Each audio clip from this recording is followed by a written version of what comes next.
Hello! It's been a good 3 months since the last video I made of this series.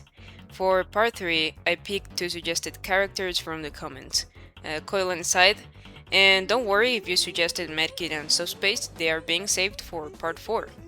And well, I had to lock in with another fighting video as their new update is coming out soon. Hopefully y'all didn't miss the series too much, I just take a little to continue them because the videos usually flop. But we gotta do it for the love of the game. Speaking about Coil now, Coil is usually represented as a wolf in game and lore-wise, so it was pretty easy to come up with what animal I would get my inspiration from.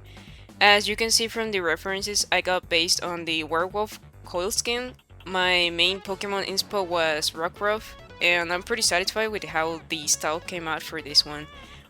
I chose Thunder patterns for his fur, as his fusion render has them on the border of his pants. For his back paws, I gave him different color ones to resemble his shoes, which will look more prominent on the next evo because this one's got his left paw covered. Something I haven't mentioned in past videos is that usually on the first evos I keep their designs scar free and their horns smaller until next evo. If y'all are curious on why Coil is represented as a wolf, it's because his mentor slash caretaker is named Wolf.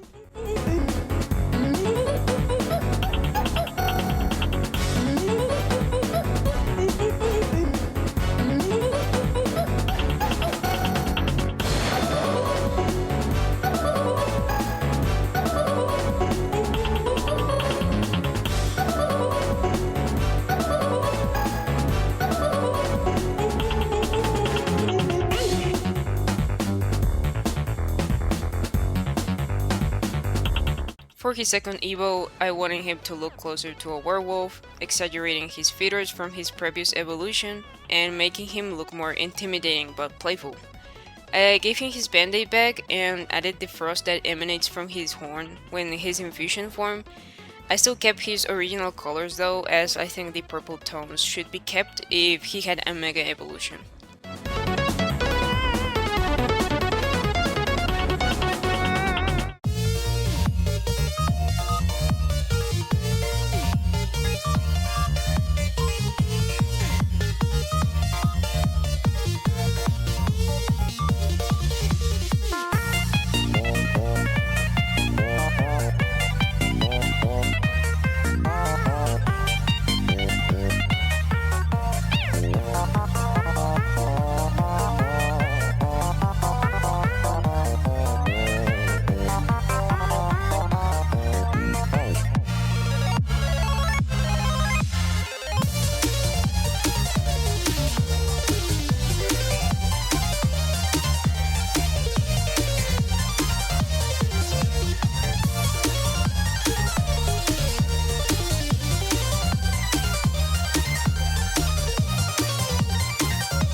Moving on onto Scythe, I picked her to be a dragon snake, my main inspo being Spyro, and also the fact that she is represented as a rattlesnake in game 2. For her rhomboid patterns, I also stole them from her pants, just like Coil. I gave her some piercings on her hind leg, as I thought the gold would be fitting, and for her tail I gave her her gear. It might not make much sense considering the rifle has a handle, but I thought it'd be cooler than giving her the usual rattlesnake tail. Plus, wouldn't it be cool to shoot and slash enemies with your tail, and a little comedic for someone else to be able to hold your weapon and use it as well? She would never agree to it, but one can dream. I also got this idea from my OC Fluke, who has a scythe for a tail.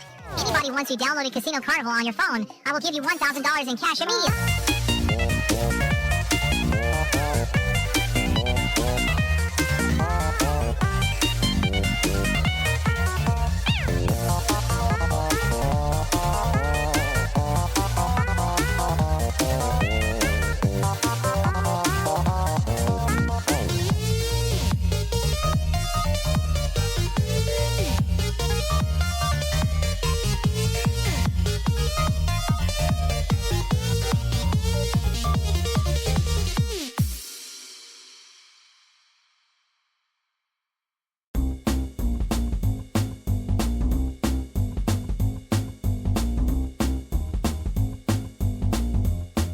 For the second evolution, I got inspired by Salazzle and anthropomized her, as I thought it would make more sense if she could hold the gun and also be more stable for her combat style. This one is gonna have a lot of cuts, as I struggled so badly with the perspective of her hand holding the gun. So yeah, this one was the hardest of them all because of her mech features. I don't even want to imagine designing Biographed. And last thing I have to mention is I follow her original concept for her robo arm.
Now that all are done, it's time to pick their types.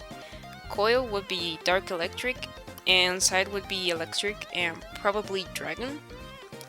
But thanks again for watching. These videos usually take me the whole day to do, so support is what keeps it alive. Now, see you until the next one, alligators.